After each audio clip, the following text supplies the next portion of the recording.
की शुरुआत करेंगे उत्तर प्रदेश से, क्योंकि यहां सूत्रों के हवाले से एक बड़ी खबर आ रही है। यूपी के सियासत से जुड़ी ये बड़ी खबर है, जहां पर यूपी में सीएम को लेकर कोई मंथन नहीं होगा और योगी आदित्यनाथ सीएम फिलहाल बने रहेंगे। हालांकि यूपी बीजेपी संगठन में बदलाव की पूरी संभावना जताई जा रही है। योगी मंत्रिमंडल में भी बदलाव हो सकता है। इस खबर पर और ज्यादा डिटेल जानेंगे। हमारे साथ लखनऊ से जुड़ रहे हमारे संवाददाता मयूर शुक्ला, उनसे। मयूर, इलेक्शन जीतने के बाद या हारने के बाद यह हमेशा से परिपाटी रही है बीजेपी की कि वो मंथन जरूर करते हैं, और अभी तो जो रिजल्ट आए हैं यूपी से, उसके बाद 2027 में जो विधानसभा का चुनाव होने वाला है उसे देखते हुए, या उससे पहले जो 10 विधानसभा सीटों पर उपचुनाव होने वाले हैं उसे देखते हुए, क्या बड़े बदलाव हो सकते हैं पार्टी में? ये किस तरीके के बदलाव होंगे? ना बिल्कुल, देखिए, चाहे विधानसभा का चुनाव हो या फिर लोकसभा का चुनाव हो, जब भी कोई नतीजा आता है उसके बाद पार्टी की बेहतरी के लिए, सरकार की बेहतरी के लिए बदलाव किए जाते हैं। मंत्रिमंडल का विस्तार भी होता है। तमाम ऐसे मंत्री होते हैं जिन पर ज़्यादा भार होता है तो भार कम कर दिया जाता है, तमाम के ऊपर भार बढ़ा दिया जाता है। लेकिन अभी हाल ही में जो उत्तर प्रदेश में नतीजे रहे लोकसभा चुनाव में, भारतीय जनता पार्टी का निराशाजनक प्रदर्शन रहा। उसके बाद लगातार लखनऊ से लेकर दिल्ली तक मैराथन बैठकें चल रही हैं, लगातार समीक्षा बैठक हुई, उसके बाद उसकी रिपोर्ट भी सौंपी गई है। और जो कार्य समिति की बैठक अभी उत्तर प्रदेश बीजेपी की लखनऊ में हुई थी, उसमें काफी ज्यादा गहमा गहमी देखने को मिली। केशव प्रसाद मौर्य ने कहा कि संगठन सरकार से बड़ा होता है और अगर जो कार्यकर्ताओं नेताओं का जो दर्द है वो हमारा दर्द है, इस तरीके की बातें कही। उसके बाद मुख्यमंत्री योगी आदित्यनाथ आए, उन्होंने कहा अगर सरकार के ऊपर खरोच आती है तो कहीं ना कहीं दिक्कतों का सामना सबको करना पड़ता है। तो उसके बाद से ही लगातार ये नैरेटिव सेट हो रहा है कि सरकार वर्सेस संगठन उत्तर प्रदेश में हो रहा है। अभी केशव प्रसाद मौर्य दिल्ली गए थे, जेपी नड्डा से भी मुलाकात की थी, उसके बाद भी कयास लगाई जा रही थी कि बड़ा बदलाव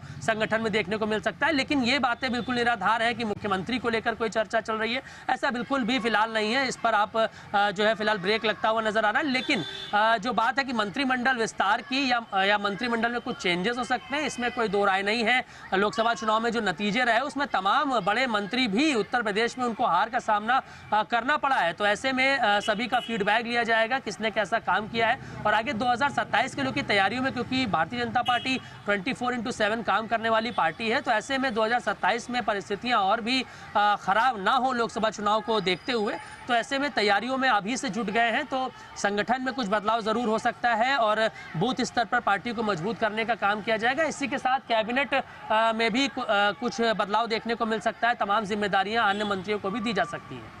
बिल्कुल, देखिए मयूर, ये कहा जाता है कि जब तक आग ना लगे तो धुआं नहीं उठता, और धुआं तो उठ रहा है। कहीं ना कहीं नाराजगी जो है वो दिख रही है। चाहे केशव प्रसाद मौर्य का कल का जो एटीट्यूड था उसको अगर आप देखें, मीडिया के सामने जिस तरीके से आए और कुछ नहीं उन्होंने बोला। बहरहाल इन सबको देखते हुए अंदर खाने से जो आपको खबर मिल रही है, उसे क्या लगता है किसका दबदबा ज्यादा रहेगा? अगर कुछ बदलाव होता है तो किसको ज्यादा खुश करने की कोशिश की जाएगी, योगी आदित्यनाथ के पलड़े को या फिर दूसरी तरफ केशव प्रसाद मौर्य के पलड़े को? देखिए, एक तरफ जब केशव प्रसाद मौर्य ने ये बात कही कि संगठन से बड़ा सरकार नहीं होती है, और मुख्यमंत्री ने कहा सरकार को खरोच आई तो सभी को उसका खामियाजा भुगतना पड़ सकता है, तो ऐसे में केंद्रीय नेतृत्व का अभी किसी तरीके से कोई भी बयान सामने नहीं आया है। तो ऐसे में अभी फिलहाल प्रयास इसी बात का है कि जो बैलेंस है वो बना के चला जाए, संगठन हो या फिर सरकार हो।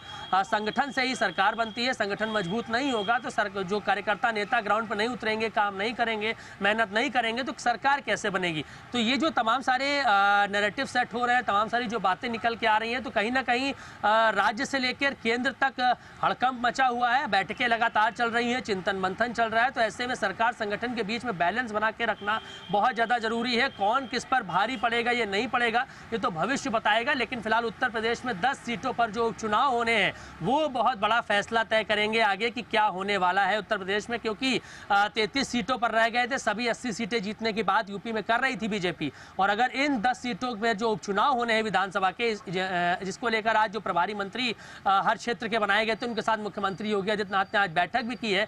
अगर इन 10 सीटों में कुछ ऊंच नीच होती है, नुकसान भारतीय जनता पार्टी को और ज्यादा उठाना पड़ता है या फिर फायदा होता है, तो उसके अनुरूप आगे की जो पूरी प्रक्रिया है वो तय की जाएगी। आगे भविष्य क्या होगा यहाँ पर उत्तर प्रदेश में, ये तय किया जाएगा। फिलहाल ये कहना और सही नहीं होगा कि कौन किस पर भारी है और पलड़ा किसका भारी पड़ रहा है, क्योंकि लगातार जो है भारतीय जनता पार्टी काफ़ी अनुशासित पार्टी मानी जाती है, चाहे वो किसी भी राज्य में सरकार में हो, चाहे देश में हो, या फिर उनका जो संगठन है अनुशासन के आधार पर अपने नियम कानून के आधार पर चलते हैं और उसी नियम कानून के आधार पर आगे भी पार्टी चलती हुई नजर आएगी।